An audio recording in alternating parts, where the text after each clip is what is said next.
আদবের সাথে বলছি, ওই সমস্ত মুরব্বীরা কোথায় যাদেরকে মসজিদে সামনের কাতারে দেখি?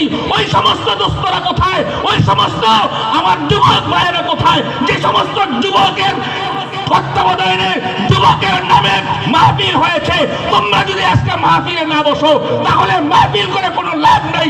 তোমাদের মতো যুবকরা মাহফিলের দাওয়াত দিও না, মানুষ তোমাদেরকে ধিক্কার জানাবে। দাওয়াত দিছো তোমরা, আজকে তোমরা কোথায়? কথা ঠিক কিনা? এই জন্য আমার বিসিক এলাকার সমস্ত ব্যবসায়ী যুবকদেরকে বলছি, তাড়াতাড়ি আসো, তাড়াতাড়ি এসো। কিছুক্ষণ পরেই আজকের প্রধান মেহমান আসবে, আমাদেরকে লজ্জিত করো না। উলামা একরাম এখানে আসছে, বসছে, আমাদের দাওয়াতে আসছে, তোমরা কেন এখন বাইরে বসে থাকবা? এটা সহ্য করা যায় না, আল্লাহ সহ্য করবে না।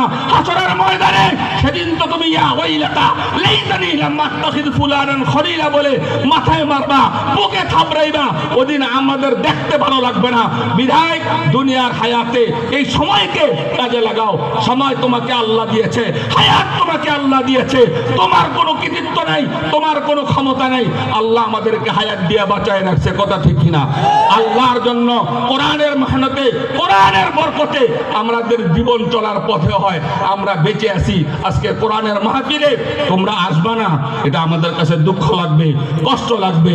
গতকাল যেভাবে আমরা মাহফিলকে সেভাবে কানায় কানায় ভরিয়ে দিয়েছিলাম, আজকেও আশা রাখছি আমরা কানায় কানায় ভরে দিব।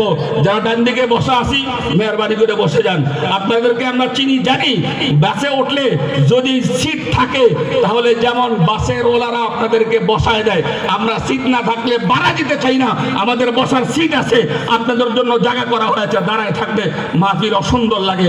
আপনাদের কাছে বলবো বসে যান ইনশাআল্লাহ। এখনই আমাদের সামনে বয়ান পেশ করছেন হাফেজ মাওলানা হাসান আল মুহসিন সাহেব। হযরতকে তার বয়ান পেশ করার জন্য ইন্তেজামিয়া কমিটির পক্ষ থেকে সবিনয় আরজ করছি।